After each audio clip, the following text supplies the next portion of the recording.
Danielle, would you call roll, please? Chair Cochran, Here. Co-Chair Craig, Present. Commissioner Bartholomew, Here. Commissioner Swanson, Here. Commissioner Pestinger, Here. Commissioner Bush, Here. and Chris Rule notified us he would be absent tonight. Roll Madam- complete, we have a quorum. Madam Chair, Commissioner Craig, I move we excuse Commissioner Rule, as he advised us at the last meeting he wouldn't be here because he's in Nepal. Erica, second. All those in favor? Aye. Those opposed? So carried. Agenda. There's, we're gonna, under old business, C, Bridgewater plat is strike that. That's, was a typo. Are there any other changes to the agenda or additions or?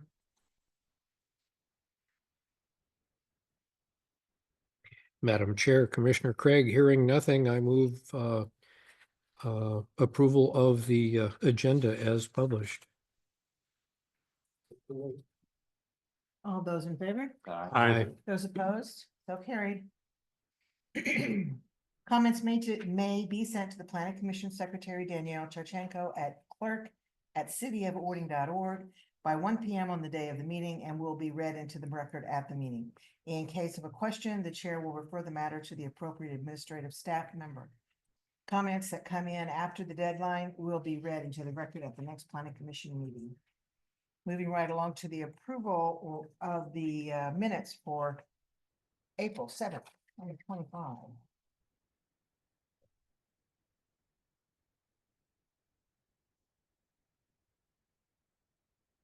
I move to approve the minutes as written. Jeff Craig, second. All those in favor? Aye. Those opposed? So carried. Public hearing, ADR guidelines and OMC 13-6-7. We'll open the public hearing at 7:02. And since there's not anybody here, I'm not gonna read all this, but Kim, would you please read the staff report? Yes, absolutely. Thank you, Chair. I've prepared a presentation that I have up on the screen today. In your packets is, of course, my staff report and then all of the other attachments or exhibits to the staff report that comprise the record for this item. We are here for the public hearing on the architectural design review guidelines, and staff will be asking the Planning Commission at the end of its presentation, make a recommendation to council to adopt the ordinance as it's been drafted in the staff report. But in a more consolidated fashion, because we've been working on this together since October now, I've just prepared a presentation that summarizes our efforts. There we go. Okay, so the project, as a reminder, the project we kicked off again in October. Oh gosh, I wrote October 2023. We're not that long ago. Sorry, that's a typo. October 2024 is when this project was kicked off. And the effort was to revise our ADR guidelines for a couple of reasons. One was that there was new legislation that was passed by the state that required cities to come into compliance with RCW 3670A 630. And we'll go into that a little bit more. And the other reason was because there had just been an acknowledged opportunity to be able to make some improvements that eased the overall process of the ADR, improved some public understanding, all while still making sure that we maintain our adopted character and theme here. We want to make sure that, the character, turn of the century, Western Victorian, that's kind of associated with Ording remains. So as a reminder, we've gone over this many times. It's the RCW, and it does chiefly require a couple of things for Ording to be able to implement. One is that all of the guidelines that we provide, any standard or criterion, has to have one or more ascertainable guidelines. There has to be some sort of definitive, understood way for the public to understand what success looks like for each of our design standards. There cannot be any result in a reduction in density, height, bulk, or scale below what's otherwise authorized in the zoning regulations. And there has to be some sort of concurrent or otherwise logical process included through the ADR review. It has to be limited to no more than one public meeting.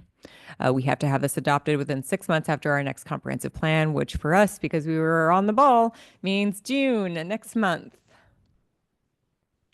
And so we kicked off our project meaningfully in October. We also did some early public engagement to be able to really get an understanding from the community about what it is that their experiences with the ADR standards, what they like about the ADR standards, if there's any challenges or complications. We first asked for public engagement from the entire community. You'll see the pamphlet on the left there on this slide is a pamphlet that went out in all of the utility bills in the month of December to the entire city. We did not receive any feedback in response to that public engagement effort. We also sent out the survey on the right-hand side of the screen to all businesses in the city of Orting. And then Scott Larson and I took 3 days to walk through and personally visit each business in the community and be able to ask them some of the survey questions that we'd prepared and just some general questions about their experience in operating a business in town and what their feeling is towards the ADR guidelines. And the engagement, the response that we got through that opportunity was largely very good, largely very promising feedback from the community. The adopted theme, turn of the century, Western or Victorian, is enjoyed, I think, by everybody that we spoke with. I don't think I heard anybody give any sort of negative sort of feedback about the adopted theme. Generally, the feedback that we heard was that the ADR permitting process is pretty easy, pretty fast, not too much of a challenge with few exceptions. There were a couple of things that were kind of noted themes in some of the feedback that we got. They were related to parking and signage. So I've written down a couple of those comments and how it is that staff went about addressing that feedback. One was that the process can be time consuming if the sign is not approved, given the fact that Planning Commission meets only once a month. And so the way that we went about addressing that is, we've now through this effort, once it's adopted, ADR process is limited to one review, and that includes signage. And so there's this opportunity, I think, that creates itself for, conditional approvals to be offered by the Planning Commission in those limited instances when somebody's had to come back twice for a sign permit. There's also some feedback that there are some that wish that signs could be lit. This is just a public education opportunity. Our code does provide for some lighting sources of lighting to be able to cast down onto signs. It doesn't provide for things like flashing lights, anything that can be construed to cause any sort of hazard or safety implication in the community. But otherwise, there are opportunities to be able to illuminate signs. And so that was just a public education opportunity. And then there was a pretty pointed remark from Arrow Lumber wishing that they could have a larger reader board like their Buckley location. If you ever drive past it on the 410, they've got a great big sign right next to the highway. But their site is built with 0-foot lot lines. And quite frankly, the city just has no appetite or interest in being able to allow for permanent private development within the public right of way. So that's just, I don't think is anything the city has interest in being able to facilitate. And then we got some feedback that parking in the rear of structures is infeasible and that less parking should be required. We talked about this at one of our Planning Commission meetings. It is encouraged in our design guidelines for parking to be in the rear, but it isn't a rule of thumb that is unbreakable. And it was noted actually in this meeting that the parking in front of Safeway and the Herfy's Burgers kind of shopping or retail outlet right there is an example of ways that the commission has worked with the public to be able to find good design solutions to that otherwise kind of parking encouraged in the rear of the building. And so following our public engagement, we continue to work through the rest of the design guidelines. These snips right here are a couple of just examples from our effort to be able to identify areas of the design guidelines that weren't clear, objectively, easy to understand what success looks like. So here's examples where words like desirable or compatible were used without any sort of definition around what those things look like or mean. And then some draft edits that we worked on together to be able to add some context to those meetings. And the new guidelines do a lot to be able to add some good understanding. This is an example here where we wrote preserve existing physical features through site design and create inviting landscaped areas. And the challenge here was, what does an inviting landscaped area look like? And we said, it should use approved street trees. It shouldn't be able to have any species listed as noxious weed lists, listed on the noxious weed list. We don't want anything with thorns or spines or spinous teeth or prickles, anything that can, catch you and be a bit uncomfortable walking down the side of the street. And so we defined those opportunities for success in this sort of guideline. And we did this sort of solution throughout the entire ADR review process.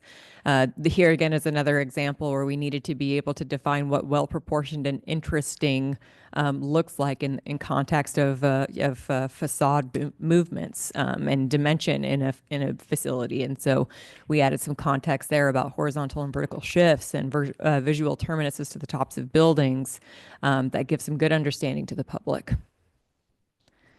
On this slide, there's a few highlighted examples of some of the text from the ordinance that is a good highlight towards how it is that we're achieving the requirements of the RCW and still maintaining our adopted theme here. We have proposed language that limits the Planning Commission's consideration of an ADR to no more than one public meeting.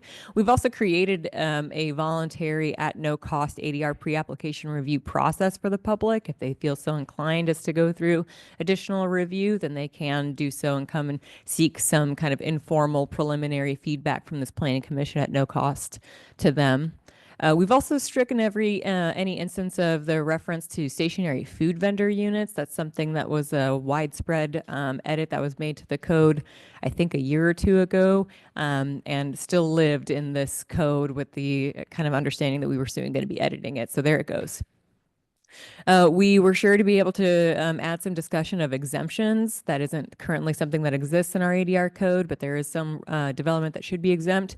We also were sure to very specifically write flags. Insignias in the United States flag are exempt not to include flutter signs as they are defined in OMC 1372. So that provision is specified so that way there's not a trouble that's reintroduced in the community about flutter flags or flutter signs, as we've called them in the code.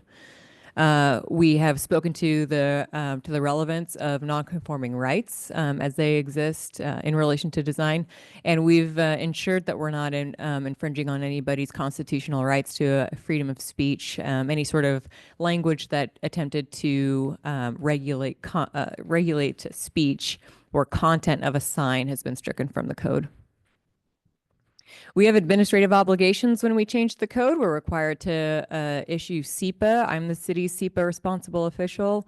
The city's SEPA responsible official issued a determination of non-significance, issued that on the 13th of March and then again on the 15th of April after I realized that there were a couple of folks that were supposed to be included on the listing that didn't receive the first notification, but we're still well within our state obligated timelines for noticing and appeals. We received no comments, no appeals on that.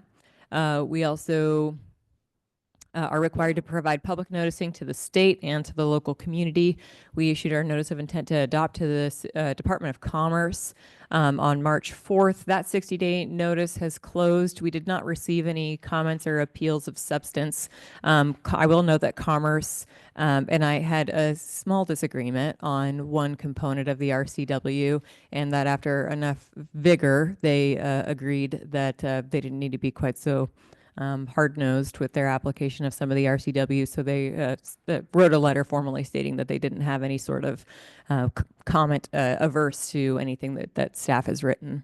We also issued a notice of public hearing for this hearing tonight on the 18th. We've received no comments or appeals in response to that notice.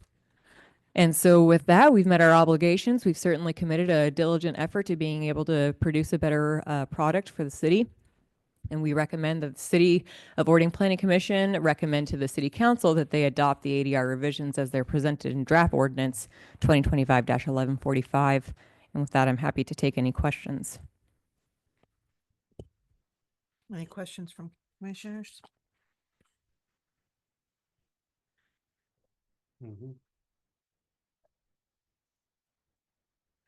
All the months of work? Good job. Thank you. All charming Mayberry town, turn of the century. That's us. All we're gonna get. Any other comments? If there's no other comments, then I'm going to close the public hearing at 7:15. And at this time, I will consider a motion. Madam Chair, Commissioner Craig, and we are looking at, I move that we recommend to the city council approval of ordinance OMC, no, what is it? Ordinance 2025-XXX, dealing with section 113-6-7 of the Ording Municipal Code. I think the. The ordinances. Isn't that it? Is that it? 2025-1145? Oh, okay. Did you say that? There it is. Okay. All right. Yeah, I was looking at the front of it. I'll make that, that we recommend approval of ordinance 2025-1145. Is that approval or adoption? Adoption. There we go. Thank you. Commissioner Swanson, second. All those in favor? Aye. Aye.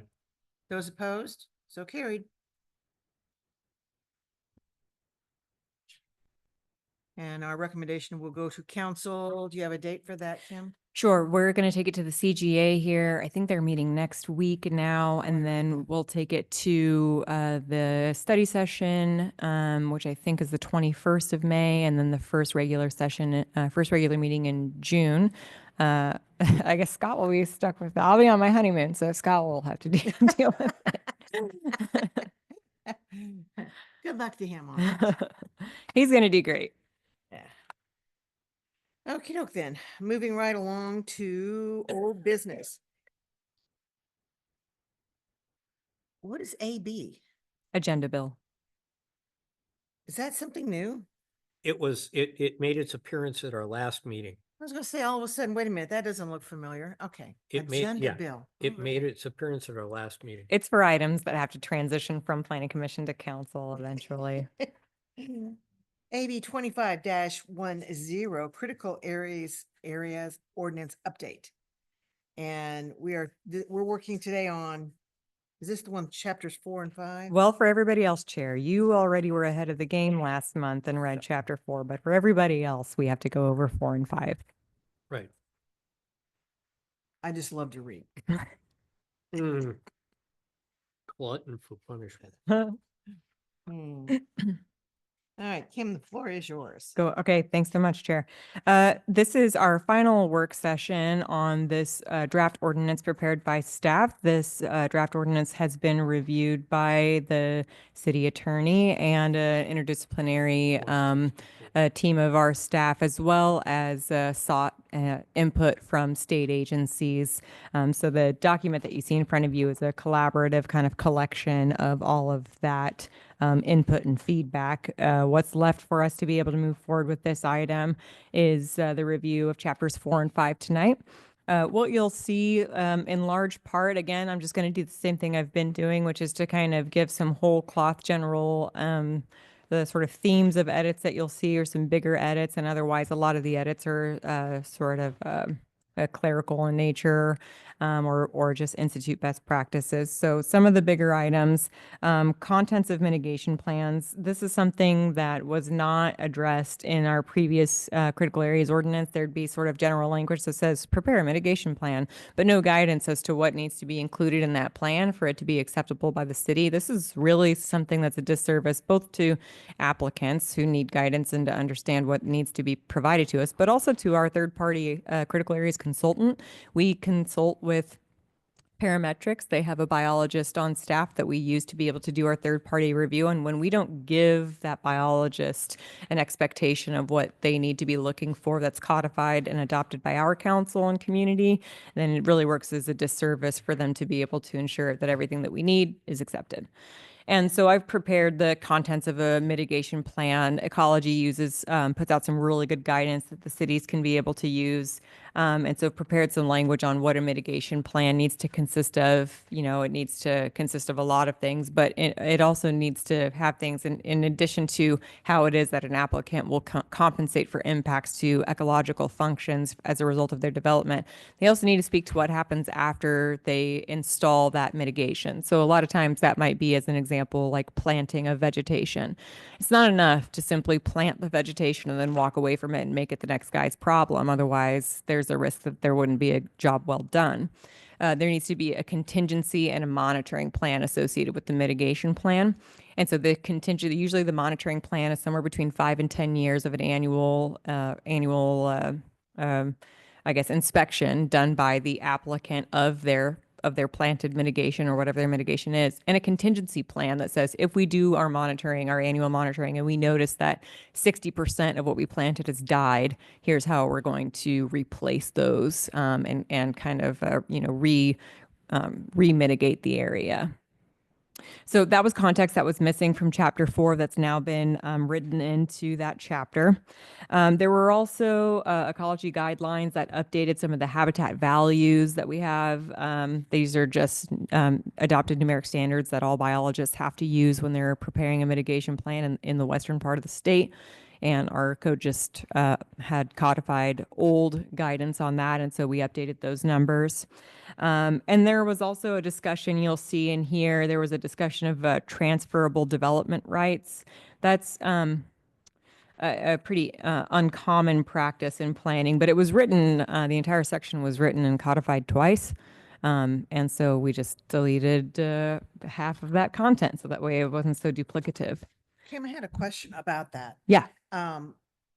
Where is, it says that this is, a duplicate. Well, where's the original for the transfer of development rights? The language for that. Well, there's, I don't think I understand your question. On here, we deleted G and all the language below that. Mm-hmm. And my question is, it says that all the language in G is duplicate. What Remec- page are you on? I'm on page 177. Okay. My question is, where is all this language that's in the development, right? Because we haven't done a bunch of that in quite a while.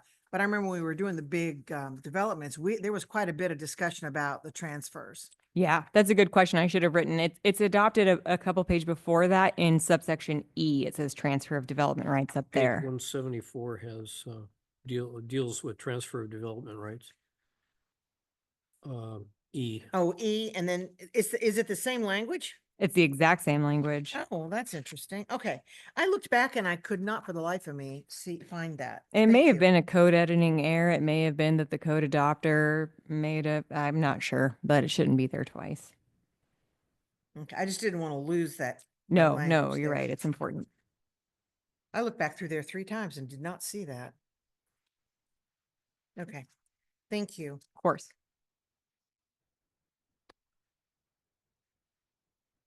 I also have a question on, ours is page 166. It's wetland buffer requirements. Let's see, C. The format for this, we got it looks like this, which was really hard to read. is it coming out in a table and the format just got lost? It does, yeah. I apologize for that, and I can provide that if that would be more helpful. It does usually get codified as a table. When I transfer it out of the code into a Word document, it just kind of populates this way. But I can Okay. spend I more. figured that's what happened and I kept looking and think, I hope that's not the way it's supposed to be because that's really hard to figure out. Okay, thank you. That really on my end lists kind of the larger, more thematic changes. If there's any pointed questions about the content, happy to address any of it. On page 179, under the volcanic hazard area, 11-14-5, number 2, Mm-hmm. all of that about the school and the school evacuation was struck. Mm-hmm. Is that someplace else in the code? It says emergency plan, but is the emergency plan a part of the code? Is there? No, we do adopt, the council does adopt an emergency and evacuation plan. And so that is something that's separate. There was a few things with this one. One is that this section attempts to discuss expectations for application materials. And it's not an expectation that an applicant provide an evacuation plan for the schools in a critical area development sort of application. That's not their charge. So it's kind of just misplaced code and it doesn't really need to be adopted. We have our own, it doesn't need to be codified language. We already have a separate evacuation plan that gets adopted.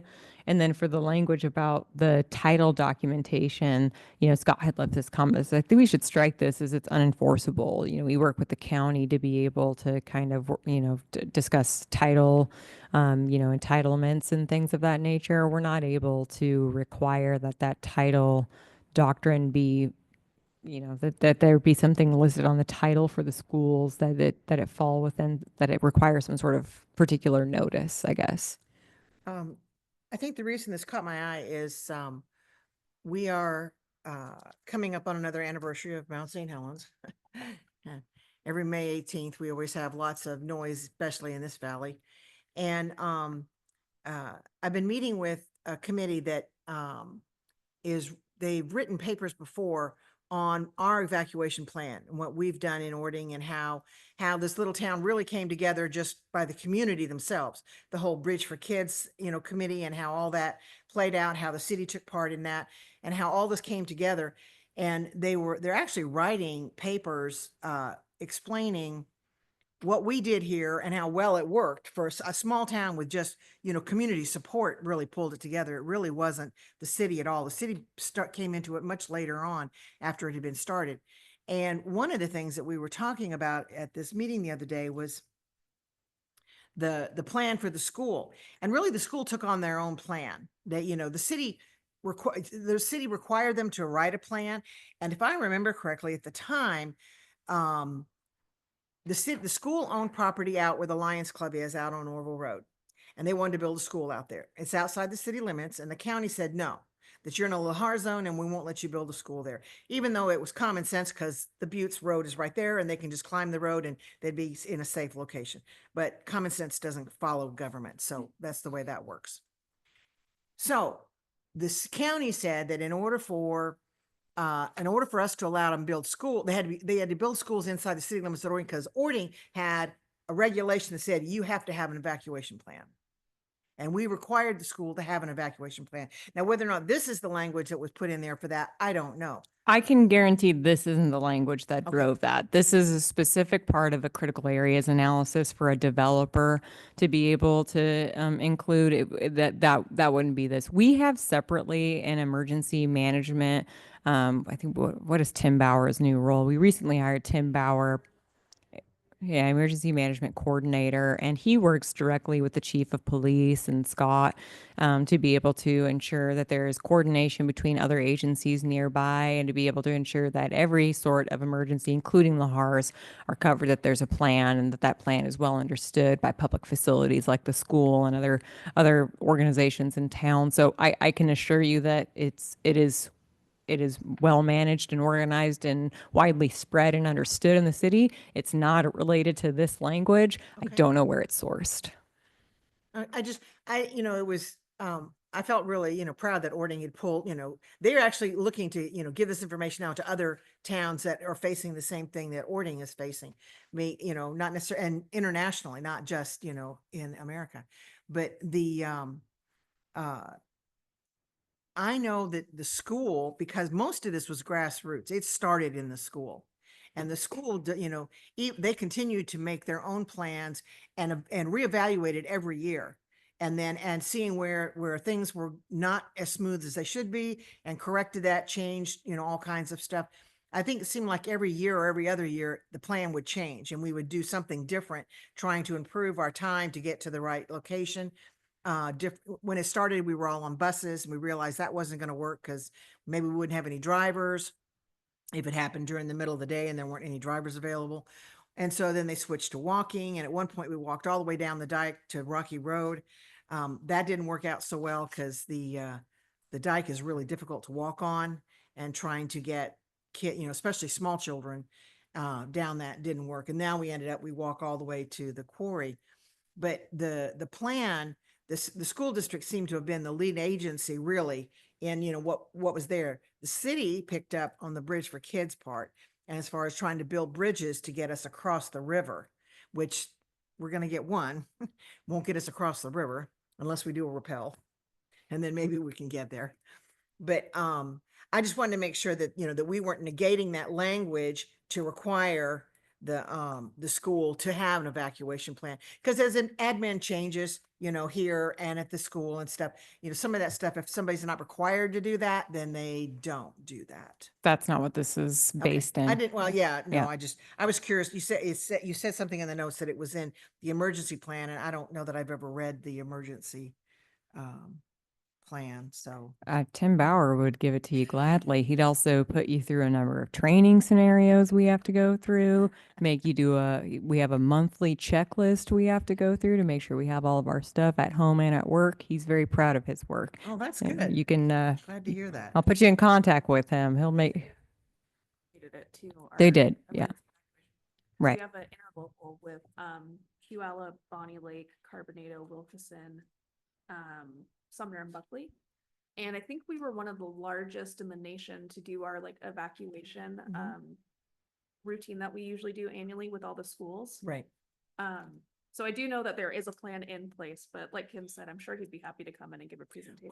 We really, I think that kind of thing needs to be, more out in the public. As far as and I would love to hear what they have to say, but as far as, events and stuff to, have booths out there and showing people, what the city has. Yeah. That we've got, we are on top of this. We are Yeah. doing something. That's a good idea. We routinely have some sort of booth at some point, either during the Touch a Truck or during one of the farmers market events. And so we could suggest that. Tim has come a number of times to council, which is of course publicly available. It hasn't necessarily I'm been. sure they get the Yeah, response it we get. hasn't exactly been well attended to listen to his briefings, although the content is important, but we might get a better show out if we, were to take advantage of one of those Friday Touch a Truck or something like that to be able to kind of put out It's some like of we were that. talking about, we used to have some sort of event. It's been so long, I can't recall exactly what they called it, but it was with the fire department, and it was held at the schools, and they had all these different booths and locations set up. Say it was and the kids would go from spot to spot to spot. And what's nice, what's nice about that is when you involve the school and the kids drag their parents to it. And so then, then it becomes, the parents are more aware, and then they'll tell their neighbors, and the word gets out better than when it's just like a public meeting or which nobody shows up, and, or online, nobody's going to read that. They never look it up. So, it really has to be tied to some other event, and usually involving your children. People pay attention to that. Yeah, it's a good idea. So, okay. Thank you. That was my spiel. Tim Bauer, they did have a booth set up at the Daffodil thing. Oh, did they? Yeah. And they were I talking- stopped at the Los Pinos here on this end of town. I didn't go down there. Yeah, Too many people. Everything was all about preparedness, to have your go bag or whatever. So it was kind of, that the city's booth was all focused on that. Oh, good. And it's like their tack for traffic control and all that too. But So yeah, the volcanic, for this code here, basically what I'm getting at is, all this does, for the purpose of this code, all you're doing is just acknowledging, yeah, this is a volcano hazard and, you know, the reference plan. For the purpose of this code.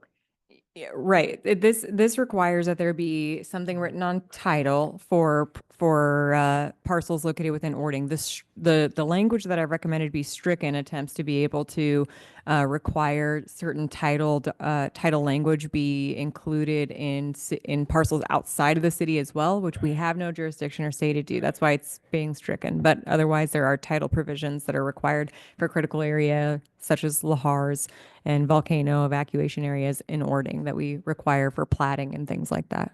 Does it say on the titles to our homes here in town that we're in a volcanic area? Maybe if it was codified back then, you'll see that like when Rainier Meadows and Bridgewater come in, it'll be a title requirement for each of those parcels. Because I know when we did Hidden Lakes, we required that it said on their title, not lahar or volcanic, but it said that that it was an agricultural area. Because we got so many complaints from the new people that moved into town because they didn't like the smell from the dairies and they didn't like the smell, you know, the dust and stuff from, you know, the farming areas. We're saying, people, you bought a house out in the country. What do you expect? Mm-hmm. If you bought one next to a cow farm, you're going to smell cows. I'm Yeah. sorry. Yeah. But so in order to avoid that, when we okayed Hidden Lakes, that was one of the things that we requested be put on their titles, that they are in an ag, you know, area, and you're going to expect dust and chemical smells from fertilizers and stuff like that. So I don't live out there, so I don't know if this is on your title or not. I know it was a mitigation part that we put on there, but I never know what goes on those things. I have looked, when you go to the assessors and if you click on that little more tab and you come up, it's got all, you know, then you check on about my property or something. And there's this whole list of stuff, but a lot of stuff that has to do with the city. If you click on volcanic hazard, it says that you can't find the page. So I don't know how all that transpires, how that information gets on there, what the city is saying about, you know, the fact that my house is in a volcanic area or not. It's usually a note that will show up on the plat is how that's done. And then the title company will be able to pull the notes and any sort of encumbrances or entitlements that are shown on the plat. So we just require it that way. Oh, okay. I just know that's a real interesting thing when you click on all those little tabs and see what it says about your property. It's pretty interesting. Yeah. Okay. Thank you.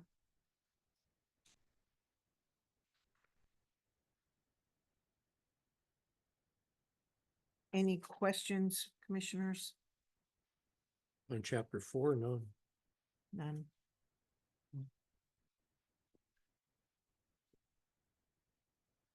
Do we want to move on to 5? Do you have something else, Kim? Oh, I'm sorry. My presentation was holistically over 4 and 5. There weren't a lot of changes that were necessary for chapter 5. Yeah. It discusses our Chapter 5 enforcement and is a small penalties. chapter. Yeah. It is very It didn't brief. take very long to read that. Anybody have questions about 5? Any questions at all? Okay.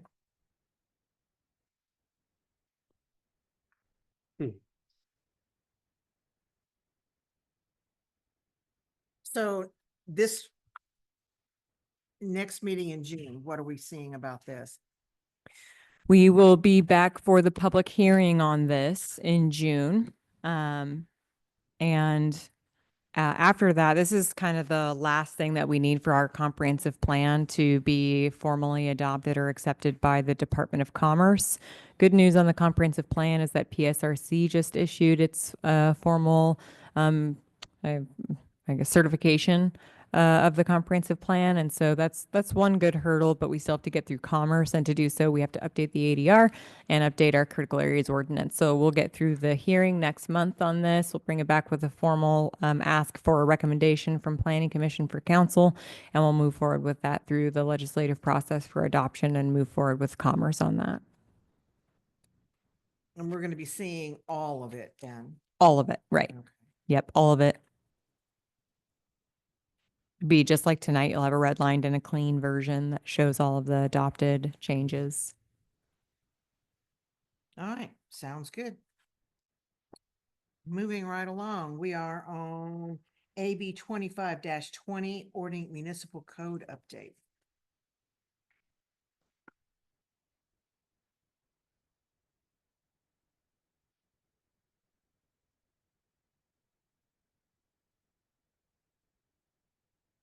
Still Kim. Okay. Let's dive in. So we are on Title 12 tonight, and that is our subdivision regulations. This was a title that was recently, last year with the comprehensive plan update, was amended to be able to adopt development regulations consistent with the comprehensive plan, but there were still some things that needed some cleanup and some things that it deserved a little bit of an address that weren't necessarily something that was within the scope of the development regulations to implement the comprehensive plan. So it's not a huge body of work or a huge amount of edits that are in front of you because we did just edit this just a few months ago. I will note before we dive into Title 12, I promised or indicated last month that there may be a slip in the schedule for this, and we're definitely expecting for that to happen. Titles 15 and Title 13 are both pretty lengthy, and so I think that we're going to break those out over a few more meetings, and so we're now expecting to have meetings with this planning commission through, what did I say? August. And then be more ready to be able to take this in front of council in the fall. So we're going to be at this for a few months longer so staff can take more time to be able to kind of dive more fully into the lengthier titles. But tonight we're just focusing on Title 12. This also has gone through interdisciplinary review of the staff and has been reviewed by the attorneys. And so the version of this title that you see in front of you has undergone all of that scrutiny and feedback. And I'll go over some general themes of what you'll see here, some bigger edits. One is that we've added some specificity to the, oh no, there we go. One is that we've added some specificity to the street naming process with Planning Commission for plats. We really didn't have a good specificity about that, and we just brought it to you last month. And so we just added some context that after we receive, that's done after the final plat application is when we do that. And so we've added some specificity in the code to provide context to applicants and staff that the expectation is that once we receive an application for final plat, we're here in front of Planning Commission at the next available meeting to be able to seek a recommendation on plat street names. So that context has been added. We also added in some around the topic of plat alterations and plat vacations. We added some definitions for those terms. Those are undefined terms in Title 12 right now, but are important application processes and do have distinct definitions. And so we've added definition to those. And we've also just, I guess, ancillarily made some edits in some other work. We're still working on Title 15 to prepare for next month's meeting, and that outlines the permit type process for applications. It is a legislative requirement, state law, that that plat alterations and plat vacations be a council decision. It has to be the legislative body that issues the decision. Right now, for some reason, our code says that that's a planning commission decision, and so we have to change that to a type 5 or city council action. Still going to come in front of planning commission for the recommendation to council, but it has to be changed to a type 5 application type. Are you referring to 12.1.3? I don't So think we're- that one specifically discusses plat. Oh, okay, let's see. Yeah, and preliminary and final PUDs to the city council for final decisions shall make final decisions on final plat vacations and alterations.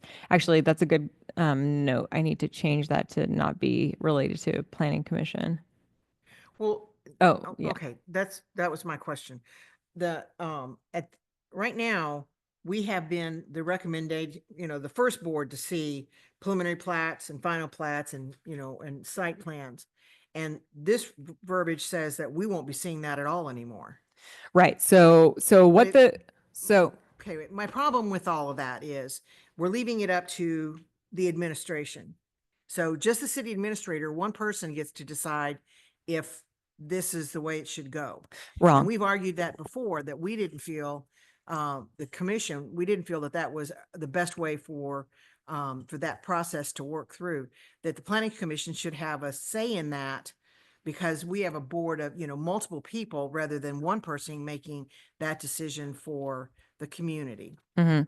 So I'm going to correct a couple of things that you said. Okay. One is that what we're proposing to become administrative decisions are preliminary plats. Final plats have already become administrative decisions via the comprehensive plan. So final plats is just in there to clean up the code. Preliminary plats and binding site plans we're proposing to be administrative decisions, which are right now functions that go through the planning commission and are ultimately decided on by the city council. These are important edits that we're recommending for a few reasons. And I'll go into those in just a second. We're maintaining right now the preliminary planned unit developments, PUDs, that be something that is maintained as a legislative action, moves through planning commission and moves into city council, and there's important reasons for that as well. What I was just talking about was plat vacations and alterations, which by state law have to be legislative actions. But preliminary plats are written in the RCW as allowed to be decided on as an administrative function. And we're recommending that they do be an administrative function here for a few reasons. One is that the state has made it very clear over the last few years of worth of legislation that the charge of cities as it relates to plats is to make development as fast and as predictable as possible. And the best way to be able to do that is to remove things like discretion in the entitlement process. And so where there used to be opportunity in a preliminary plat for people to contemplate what maybe should be included in the plat and things has been stripped. That no longer is a component of platting in the state. PUDs are different. PUDs, as a reminder, is the Rainier Meadows 2. That's a planned unit development, and that's different. It looks a lot like a plat, but there is a ton of discretion that's inherent in the planned unit development process. Same as development agreements. These are deals that are struck between the legislative body and the developer to be able to have flexibility from the design standards. This is how Rainier Meadows 2 was able to get 3,900 square foot lots, and the city was able to get a couple of sports courts and a new parking lot and utility connection to our new bathroom and charter park and things like that. It's a quid pro quo relationship that's garnered through a very necessary legislative process because there is so much discretion that borrows on the need for a lot of the representation of a body rather than an administrative function. Preliminary plats do not function that way. Preliminary plats have to be approved as long as the applicant has proposed anything that is consistent with zoning regulations. That is something that is a function of the staff to determine on a number of developments every single day. The administrator is not the only person issuing a decision on a preliminary plat. Preliminary plat has to be signed off on by the community development director, the city engineer, the building official, the assessor treasurer's office, and finally the city administrator and the city clerk as well. It's a function that involves a full interdisciplinary focus review by a dedicated and talented staff. It does not have the sort of discretion that that most planning commissions and councils have grown used to as previous platting practice used to be in the state. Just doesn't exist anymore. It also gives the impression to the general public that they have a say in what happens with a plat, and that is inappropriate and untrue anymore. If you publicly notice a public hearing before a commission or a council to say, come down and give us your thoughts about this plat, if you have the opinion that the plat shouldn't be allowed because you don't want that many lots in your backyard or something like that, quite frankly, as long as they're working within the density and zoning regulations allowed by them, they have a right to develop their land that way. And an uproar of the community at a public function or a hearing is not enough to be able to overrule that. And so it gives this impression by having some sort of legislative process for a preliminary plat that there's something that somebody can do about it if they don't like it. But ultimately, like I said, state law mandates that you have to approve a plat as long as it's consistent with zoning regulations. For that reason, the staff is more than capable of administratively issuing a decision on that. Wow, thank you, Washington Olympia. Holy cow, because what we've done in the past, we never said you couldn't have the plat. We never said you couldn't have the number of houses that are allotted for your land. What we were seeing was when the public would come in and they would say, they were upset because they're building on there. Well, everybody's always upset when they're building somewhere. but, we tried to, be that voice for the community, so they felt like they were being heard, and tried to, do mitigations that would help them, say, okay, I guess I can live with that. Most of the time, that if you look down the highway, those berms with those fence lines that, blind, that wasn't just so those people that have their backyard there, so they have a quieter backyard. It was so the view of the city, when you come in, you're not seeing all these backyards, and heaven only knows what that looks like. You're seeing a beautiful, landscaped area with the trail and these, 6-foot fences to, guide your eye down to Mount Rainier. It was all very well planned out by the planning commission. We talked about all of that and had, and different mitigations trying to appease them. Same thing with Hidden Lakes. They were just going to be ponds out there. And we talked to them about, the subject was brought up about, fountains. And so they could be like a lake and not, not just, retention ponds. And you go out there, those are nice little lakes. They're pretty. They, they look, much different than a cyclone fence around them, with weeds growing up through the fence line. Mm-hmm. So, it disheartens me that they've taken the community out of that I- and not given them a voice. I don't dispute your position at all, Chair. I don't. The reality is that for years now, I think that a component that occupies a lot of time in legislation when it's in session for the past few years has been, we have a housing shortage. We have sometimes referred to as a housing emergency, and there needs to be action taken in the view of the legislators to be able to ease the application process for the development specifically of residential structures in the state. And so part of that effort has resulted in, I have job security forever, trying to keep up with the legislative action that they take to be able to implement here. But part of that has been a renowned, overwhelming demand at financial risk to the city if we don't implement that. We have to make development of residential units more predictable, more easy, more fast. Great. They've done such a lovely job of, legislating their areas. Seattle, I wouldn't live there. Tacoma, I wouldn't live there. Wow. Okay. Thank you for that explanation. I don't course. like it, but thank you. Of course. I'll continue to move through some of the other prominent changes that have been suggested by staff here. One is related to boundary line adjustments. There's a glaring problem here in how we regulate boundary line adjustments, and that's in Chapter 3 of this title. Really, the only issue here is as it relates to non-conforming uses. I've seen this play out in other cities from my consulting days. And the issue is the requirement that insufficient area and dimensions not be created through a boundary line adjustment. So just as a reminder, a boundary line adjustment is not a creation of a new lot. It's the moving of a line that separates two lot sizes. And there can be instances where somebody wants to move a lot line in a way that would create an inconsistency with the zoning regulation, but they already exist in a way that is non-conforming to the zoning regulation. And if you just whole cloth applied this as it's written, it would tell you that if you receive a boundary line adjustment application and there were any sort of inconsistency with the zoning regulations, you couldn't approve it. But think about if you, let's take two parcels side by side and each one of them is 5 acres, and maybe we had a maximum lot size standard of lots can't be more than 15,000 square feet or something like that. If you moved that lot line anywhere, there'd be an inconsistency with the zoning regulations. You could not create both of those lots to be 15,000 square feet or less.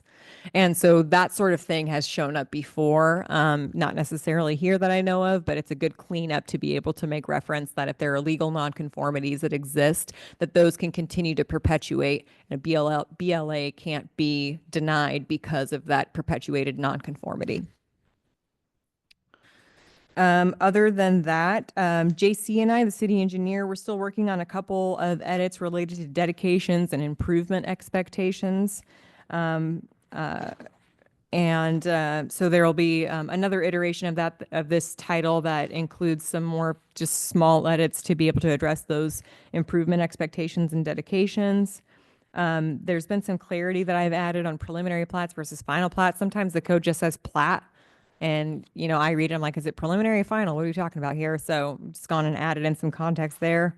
And then timeline for approval, inconsistencies. There's just been, again, as an effort from last year's legislative effort, there was a change via Senate Bill 5290 to be able to change the timeline review that staff have to be able to issue a decision on permit applications. And it conflicted with RCW 3670B, which governs subdivisions and says you have 90 days to issue a decision on preliminary plats and 30 for final plats. That was kind of overwhelmed by the new law, but wasn't clearly edited. So anyways, we had to clean that up in our code, despite the kind of inconsistency in state law right now.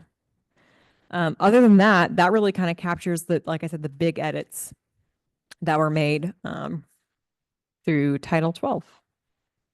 And if there are any other questions that I can address, I'm happy to.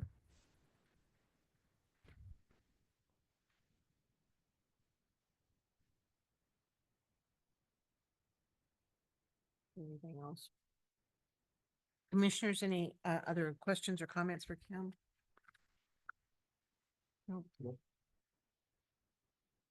You got off light. Whoa.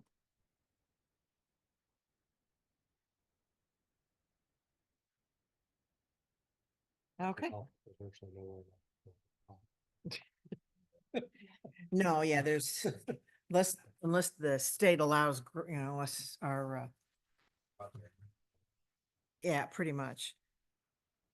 The only thing that, you know, where you would see something is, we've discussed before is some of these, the older lots are really large Mhm. and some of them have really dilapidated, you know, homesteads on them.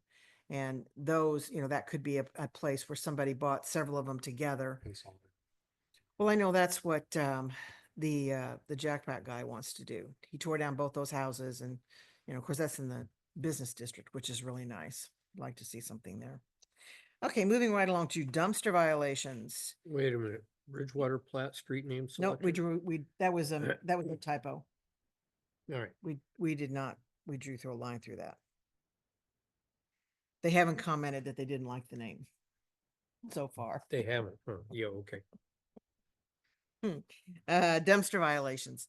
Did we hear anything from Arrow Lumber? I did I came up from that way and boy, you cannot see down Calistoga Well, the day I was there anyway. yesterday, this weekend, it was even worse because the dumpsters were lined up there and then they had two trucks parked right there between there and Eldridge and between Eldridge and the dumpsters. dumpsters. And so in order to see what's coming from the east, you had to pull so far out into the intersection that You're already out there. Yeah, did we get in touch with them? Yeah, we sent Kurt over for code enforcement, and I think that the issue was, it sounds like it was temporarily resolved and come back. So we'll send Kurt out again tomorrow. Sometimes it just takes if they were to rotate the two dumpsters and just swing them so that instead of opening to the east and sitting side by side, north and south, if they were to open to the north and be side by side, east and west, Well, it they're would still be- on public property. they're though. still on They're- public they're on property, the but private. at least you could see around it. That second dumpster makes it, I mean, I came that way tonight and almost got clobbered by somebody who came flying. Yeah, you can't see down Calistoga very far at all. Nope. Right. Aren't they supposed to be screened from view? Yeah, They they're are. not even supposed to be on public property. They're supposed to be on their property somewhere. we'll send Kurt out again tomorrow. Sometimes it just takes repetition, you Yeah. know, parking over here on Van Scoyac with the new auto shop used to be pretty troublesome, but it's gotten a lot better because we've been consistent. So we'll get out there again tomorrow. Okay. Two dumpsters that you can see from pulling Mhm. in. They're not screened. Okay. That's the one in the Safeway parking lot, right? Yeah. I'm sure Arrow Lumber, the problem they've got running there is the the way they've laid out their lumber yard, they must not have allotted a place to put the dumpsters. And so now they've got to move, something in order to get them inside the gate.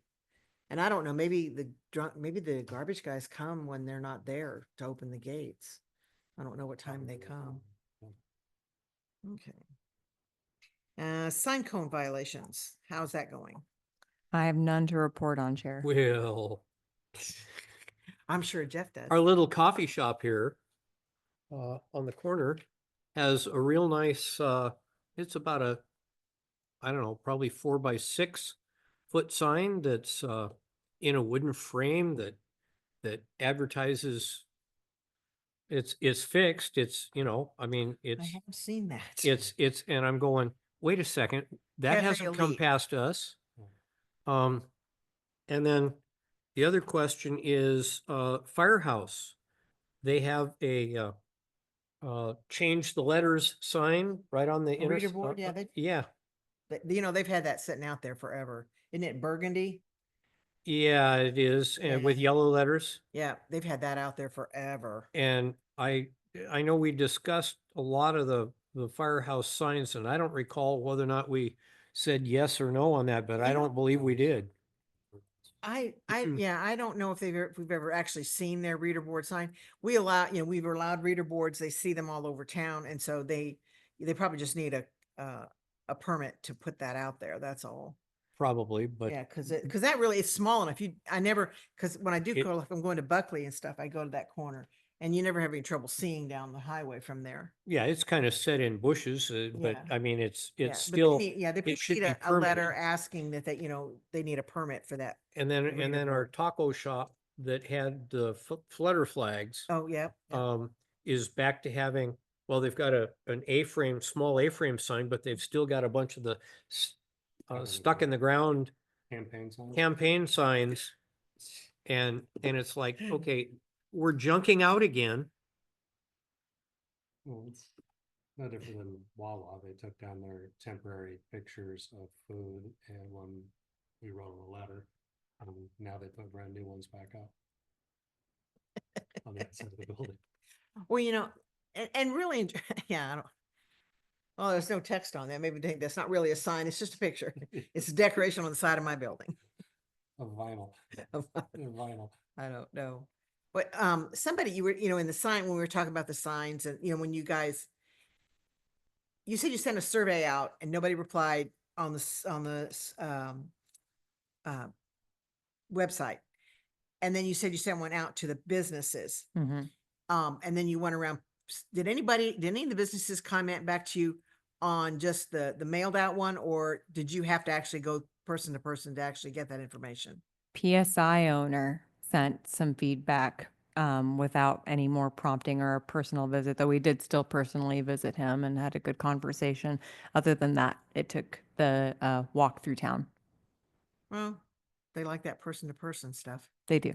Sure. Yeah, well, that's great. Yeah. Did we ever hear anything on the yard? I mean, Are they That- still that- operating down there? are they gone? That Oh. building has had a stop work order placed on it for probably 10 months now. Okay. So they're, yeah.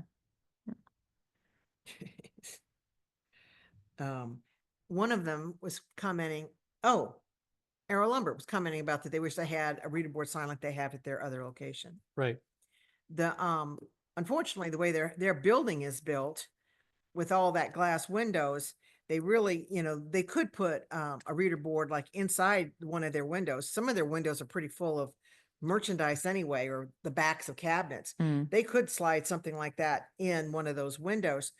I know Los Pinos, they got an okay for a sign on the front of theirs, and they changed their specials out or whatever. Right. So I mean, you just have to kind of think outside the box there. There is opportunities if that's what they're interested in, a reader board. They could put one on inside those big windows they have. Hmm. Speaking of Los It's a Pinos, lumberyard. They could build one, yeah, tilt sure. open and put a hinge on it, tilt it down. There you Come go. on, you can do it.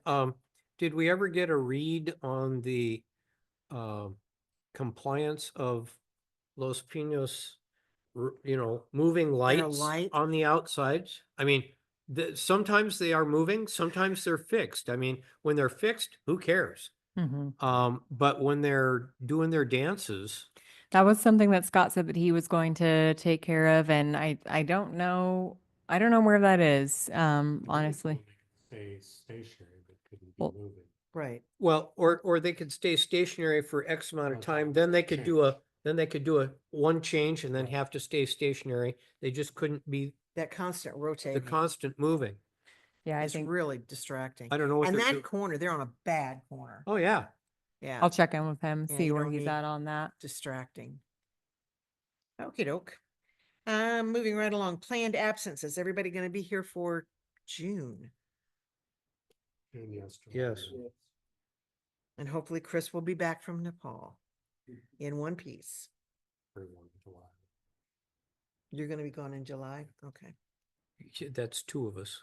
You're, hmm, Well, it's the 4th of July are we, time frame, and so I'm always gone over that time frame due oh, to that's the because your dogs. fireworks, Your dogs don't like the fireworks, that's right. the dogs and the PTSD. Well, the 4th of July is on Friday. And so legally, they're not supposed to be still shooting stuff off by Monday, but I wouldn't hold my breath. Have you been to White Hawk? June 30. I don't even buy fireworks. I just sit up on my little balcony and watch the town. I got a deputy mayor that lives right behind me that is like, yeah, okay. Okay. Report on the council meetings. Anything interesting from the higher ups? We're working on, kind of establishing a finance committee. And so I think that has its first meeting this month, Danielle. Yes. Yeah. Okay. And then, other than that, there really hasn't been anything too juicy. Public Works is getting a new Vector truck and a street sweeper. Sweeper, not Vector. Excuse me, street sweeper, not a Vector. They've changed their mind. They're getting a street sweeper. So We used to have a street sweeper, but it was old. We bought it from, We have a street sweep. getting yeah, a new one. I new think, one. I And in think the it's shop probably, often. yeah, we bought it used a Yeah. long time ago. We're getting a more functional one. And then just while we were on the topic of safety, we did pass a proclamation, identifying May as the volcano awareness month. Yes, I read it. It's posted in the lobby. Mhm. Was nice, except it says that the mayor set the city seal to it, but there's no seal on that document, so it's, We can bust it out of the safe and get it stamped. I'm looking at it going, is this a copy or? That ought to be interesting. We get enough awareness from the media and stuff, although they haven't been as bad lately, the last few years. But probably those first 15 years after that eruption, it was that all the news crews would show up down here and try to interview everybody, get their hands on, and it was really, and working at school, it was awful because they'd come on the school property and, and you'd have little kids. You can't, you're scaring little kids. Don't do that.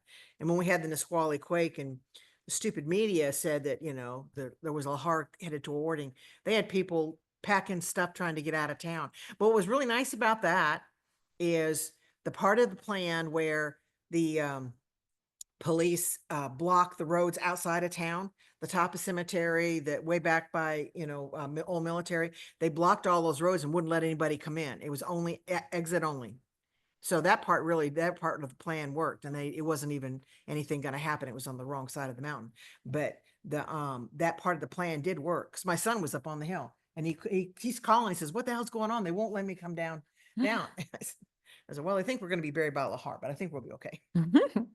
But yeah, so, but all those pieces to those volcanic plans are really, it takes a lot of practice and constant, renewing and make sure everybody knows what they're supposed to do. At one point, they even, here in this town, we had sectors. And if you lived in this sector, you were supposed to evacuate down Calistoga. And if you lived in this sector, you're supposed to go down the highway. And if you lived over here, you were supposed to go toward the soldiers' home. It was really interesting. And then I can't remember why that got abandoned.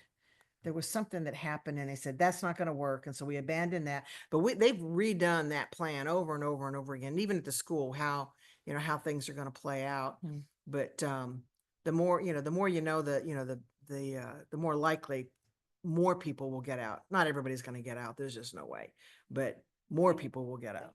The drill with all the grades every year now. do Really? they? I don't know. I retired 5 years ago and They I just did a big They one. They do? They Okay, cause I yeah. remember it was quiet during COVID for a couple of years, Oh. cause I used to do them every year Yeah. before COVID. There was great big fall de roll and lots of news coverage, Last year, here, yeah.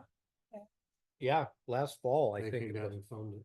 Big deal. All the TV stations covered Ording's, Wow. you know, Yeah, Ording actually, we were front runners in the evacuation. And there's a book out, No Apparent Danger. And it's about two volcanoes that were down in, I think it's in El Salvador. And they, had no idea at all. And thousands of people, tens of thousands of people died in that thing because they just had no, they just didn't think that anything was going to be that bad. And it was horrific. well, if there's a plan and they want everybody to go certain ways, certain means, they need to distribute it so that the people that are actually supposed to do something know what they're supposed to do. Well, when Scott Fielding, he was the fire chief at the time when all this started. And Scott actually, there were handouts went in your bill for your city water. We got handouts that came out and it was a map. And that's back when they had the sectors. And there was a map and they told you, put this on your refrigerator, don't lose it. This is, if you live here, this is the way you're supposed to be going. And so they put out stuff to tell people where they were supposed to go. And I know the school put out a lot of information. So like, don't try to come back down here if it's during the day. We will, we're gonna get the kids out. We don't need you down here, making a mess, because we've got a plan and your kids will be going with the plan. So, but yeah, it's just really interesting that, this little town came together. And back when all that started, there was probably less than 2,000 people lived here. Well, and if they're gonna block the roadways so that you can't come down, that's all well and good. But inside where they got it blocked, if there is not some form of notification to people, because if everybody's going up the hill only because it's both lanes going up the hill, Right.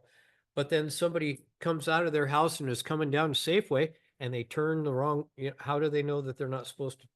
I don't think if Push it, the emergency alert system taps Yep. everyone's phone. Yep. There could be something like that. Yeah, yeah, well, and they should, and the siren that they the chimes that they tested this Right. morning at noon, those should be constantly going so They people will. can hear.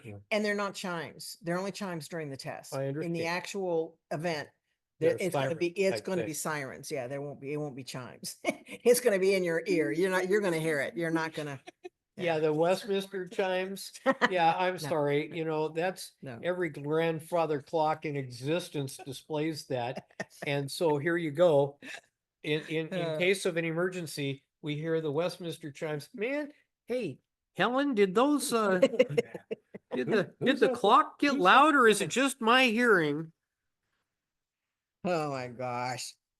We park the buses at the schools and talk to teachers how to drive them, give them extra money and fill those buses up to capacity, beyond capacity. You could wheel out quite a few kids up to. That, Joe, that was the original plan. And the bus, and we would pack the kids in there into the buses. And then the thing came out, well, maybe if we don't have all the drivers here. And then there was enough admin, really. There were a lot of guys, particularly down at the maintenance garage and stuff, and a lot of the maintenance workers, they knew how to drive, buses and trucks and stuff. And so I said, well, we'll use them. And you know why we couldn't do it? You- The union.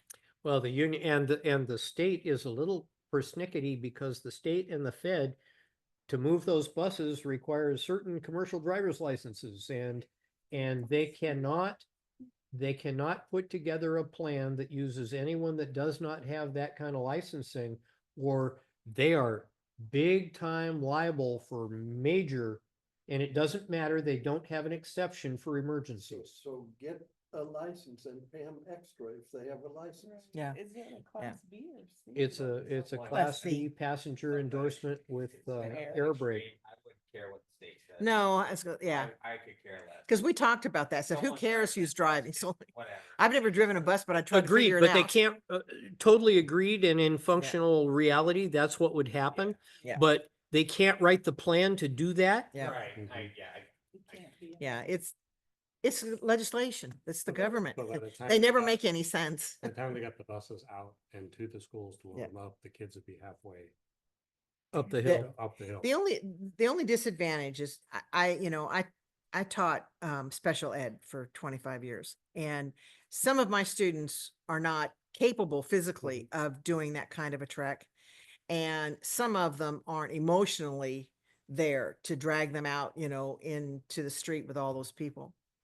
And so the last time we did it, the short buses would come and we would load our kids onto the short buses and try to get into the traffic flow that would be going out of town.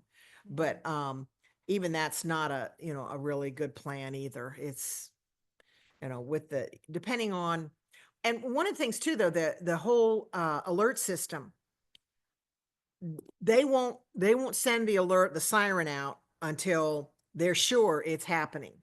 And that's like 45 minutes from the time they hear the first